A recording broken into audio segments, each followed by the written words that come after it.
Thank you, ACM, Hoichka CM, Siaya, Hoichka CM.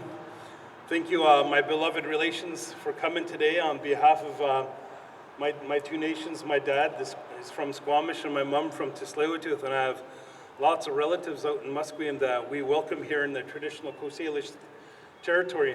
Our people have taken care of the lands, the waters since time immemorial, and part of that work is taking care of our future as well. The future you are visiting today has been co-created by all of us here. It is our resistance, it is our expression of our collective dreams, our collective imagination. Our imagination is a powerful force. It is a source of renewable energy. It's power. It powers our struggle against ongoing colonialism, against the theft of our lands, against the so-called economy that looks at our Mother Earth and sees only resource to turn into money. Our imagination is a conductor like lightning.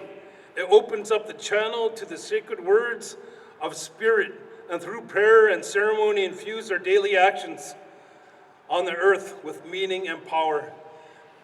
And that is what today is about, a new ritual to conjure up a future powered by the health force imagination painted infinite colors of care. This press conference today may be an act of imagination, but that's where we are now. That's where we need to start. We need to have to tell a new story, and we have to dream of it and be it and make it a reality. And so with that, welcome to the future. Welcome to the future. It is worth fighting for. Our future generations, we see young people that we have to make better choices for. So thank you very much. Now let's fast forward now to 2025, and I'll turn it over to my friend, the Minister of Just Transition and the Climate Emergency Coalition, my good friend, my brother, does an amazing good work for our future and for lands and waters and people, Avi Lewis.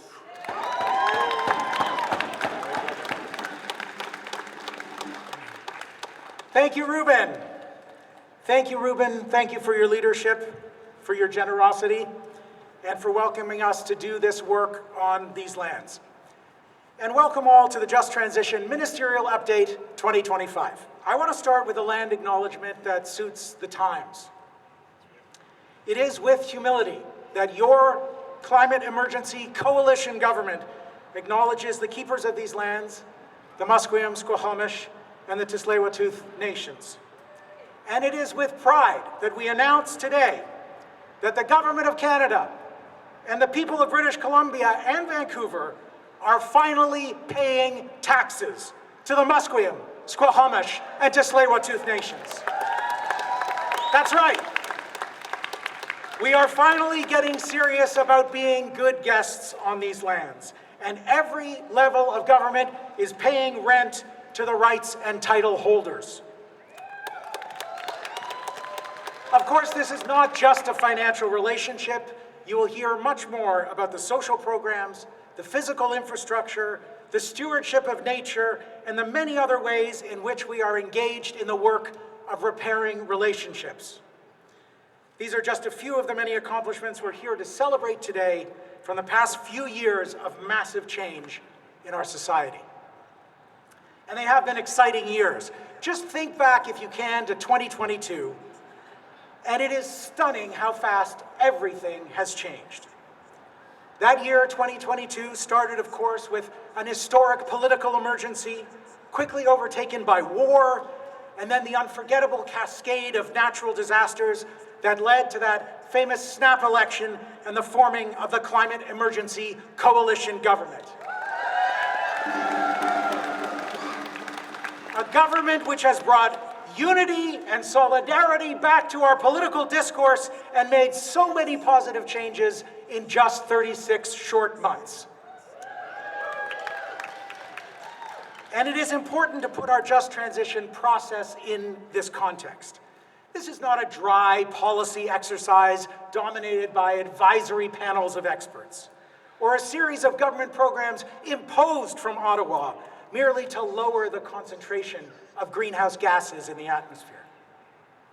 This is a collective undertaking to change everything about how we live, how we move around, how we feed ourselves, how we earn a living, how we take care of the earth and each other. We needed to bring the fossil fuel era to a rapid close while taking care of workers and elders and everyday folks, not the interests of oligarchs and the profits of their giant corporations. So today you'll hear announcements from a number of new government bodies, public companies and agencies, and the wonderful people who lead them, all reporting to you, the public, as required in the enabling legislation on the achievements of this new period. As we say in government these days, transition is inevitable. Justice is up to us. Good morning, everyone. It is my pleasure to be here today to share the third annual update of the Land Back Act.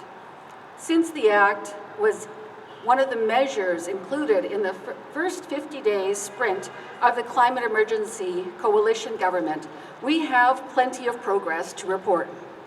After the cancellation of the Racist Indian Act of 2023, the Land Back Act was introduced to reboot the relationship between Indigenous peoples and all levels of government. Our goal, as stated by the Act, as passed in Parliament, is, and I quote, to reverse the land theft that underlines the colonial nation state of Canada. That means that 80% of all federal Crown land is being systematically returned to Indigenous jurisdiction.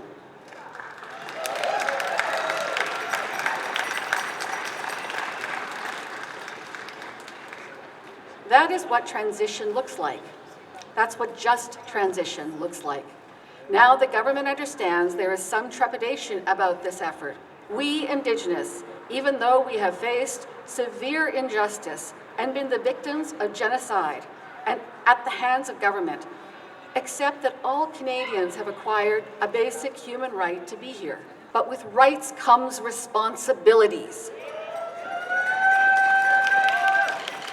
And the Land Back Secretariat is pleased to announce today that those responsibilities are now the law of the land.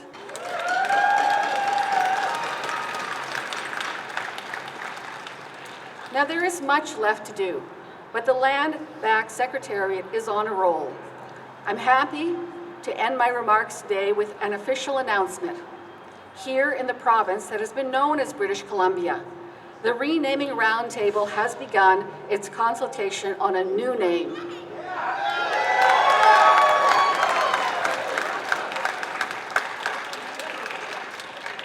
Thank you. And I now hand it over to my colleague, Christine Boyle, head of the Department of Universal Housing. Good morning, everyone.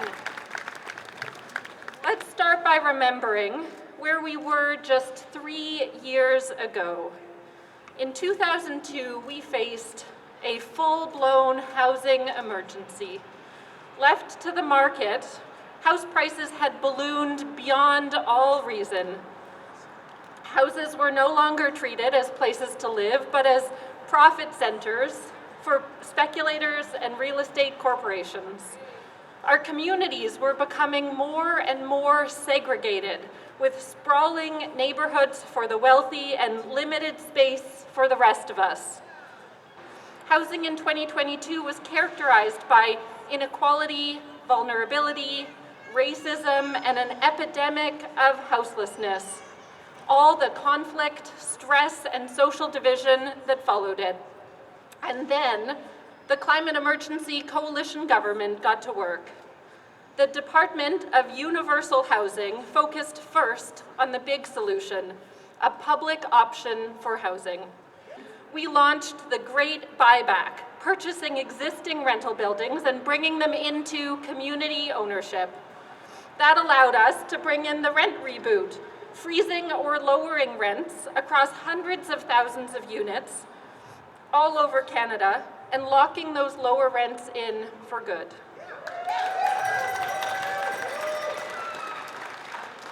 We worked closely with the Public Goods Corporation of Canada and the Association of Community Retrofit Cooperatives. We supplied and supported communities to get buildings off of gas, installing solar systems, heat exchangers, and district heating for whole neighborhoods. All of this economic activity reduced inequality, strengthened local webs of care and relationship, and of course, created good local union jobs at every stage of manufacturing and installation. Many of the speakers have recalled just how bad things were 3 years ago, and that is certainly the case with transportation too. Back in 2022, gas prices hit an all-time high, and more folks were aware than ever before of our dependence on fossil fuels just to move around. We realized too that the burden of transportation costs was not distributed evenly. It wasn't just the monetary cost of fossil fuel transportation, it was the societal cost too. The many injuries and deaths each year from automobile crashes, the lack of clean air, the impacts of stress from noise and road rage, and the cumulative health effects of the sedentary car lifestyle. But the truth was, while previous governments refused to stand up to the fossil fuel and automobile industries, ordinary people were already developing the solutions necessary to rapidly transform transit, and in turn, transform society. We returned to our principles and refocused on simple solutions, at speed and at scale, to create permanent change. That's why we focused on frequency, reliability, and speed of public transit, electrified our bus and rail fleets, and invested in transforming neighborhoods from car havens to safe places for people. Thank you, Commissioner, and good morning to all. 3 years ago, so many of us felt overwhelmed with grief, sorrow, and despair. Feeling helpless as we lost thousands of our loved ones and community members to a poisoning crisis, climate disasters, and a global pandemic. Our model of public safety was failing the very people it should have been protecting, and that's why we adopted a holistic and ambitious plan to create safe and healthy communities for all. The retasking task force started by disarming street officers because we believe that the state must abide by the same nonviolent principles that it preaches to others. We created real civilian oversight as well as strict use of force guidelines so that officers are held accountable to the communities they represent. We finally ended the era where police are above the law. We then reduced the bloated police budget by 10% a year, reinvesting valuable public dollars in the solutions that we know make our communities safer. Waikakoitap. It's really good to be here with our new coalition government. What do you think?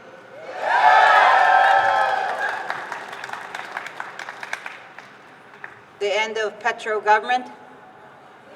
The end of petro police? The end of petro economy? It's no surprise that the Trans Mountain Pipeline expansion was a poster child for the fossil fuel era. It's not economically viable. It posed immense threats to the environment and to Indigenous title, rights and human rights. It disregarded free, prior informed consent of many nations and all the people of the lands. It endangered the safety and the welfare of Indigenous women, girls, Two-Spirit individuals, especially with its man camps. Today, I am proud to tell you and to thanks to the immense work undertaken by our Secretariat, we have made real progress in addressing the racism, the legacy of the unilateral government decisions, the climate and environmental threats, and the lack of respect for Indigenous title and rights that the Trans Mountain Project once enabled. In just 3 years, we have cancelled the pipeline and launched a far bigger and better project, reparations and healing for people and the land. So it was a great day when the new Climate Emergency Coalition government, on its very first day of office, cancel Trans Mountain. All the money you invested is completely going back to the people where it belongs. With huge waves of renewable energy coming online and the surge of public transit and active transportation, the Secretariat now has a network of new infrastructure projects going ahead with Indigenous communities across the prairie, the mountains to the sea. Unlike fossil fuel projects, they're all proceeding with free, prior, informed consent of the Indigenous people affected along the construction. Community health centers, water treatment facilities, zero-emission housing, schools, hospitals, and treatment centers are all proceeding under the leadership of Indigenous communities. I'm the CEO of the Public Goods Corporation of Canada, and you're probably wondering what that is.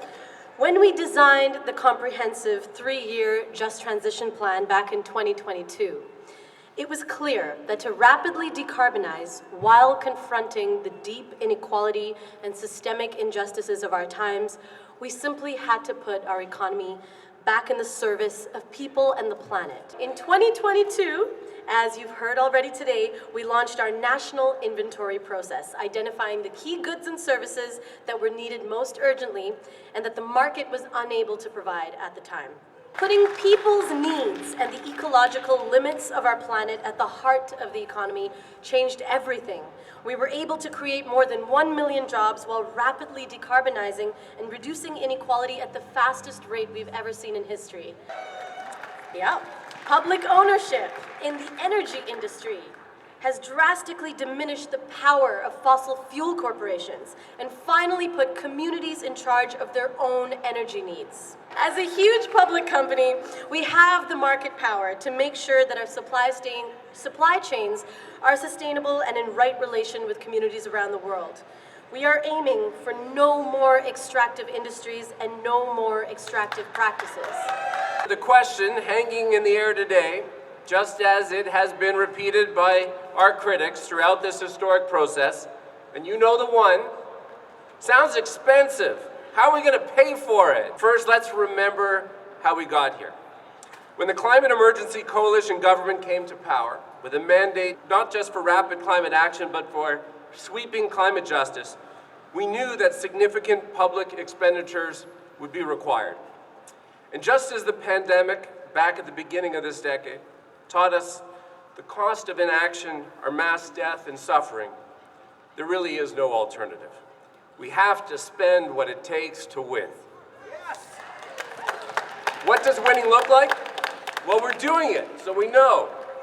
First, we established a rigorous, science-based carbon budget for each and every sector of the economy, and we have legislated emissions down year after year. And for the first time in our history, we've accomplished that. 3 years in a row of deep emission reductions, beating all of our targets and putting us back on track to cut our climate pollution in half in less than a decade. For all of this and more, the flow of federal funding from your Climate Emergency Coalition government has been unprecedented. Following the recommendations of the Climate Action Economic Summit, we have spent an amount equivalent to 2% of our annual GDP, some $40 billion per year for the last 3 years, and we will keep that up until we have reduced our emissions to zero. Okay, I've kept you waiting long enough. Where did all that money come from? Well, from a combination of climate quantitative easing and wealth and windfall profit taxes. And the Climate Emergency Coalition government is now on a sound fiscal path. And with that, I will pass it back to my boss, the Minister of Just Transition, Avi Lewis.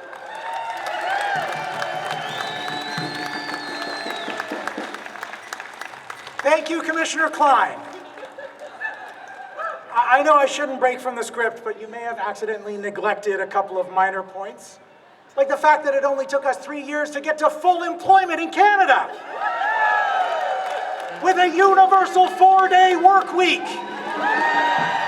And a guaranteed livable annual income. A question for everyone here. Do you want to live in this future? Are we ready to fight for this future?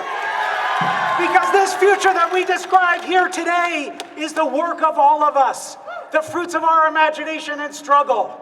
And that's what we came here today to commune around, the future that we can build together.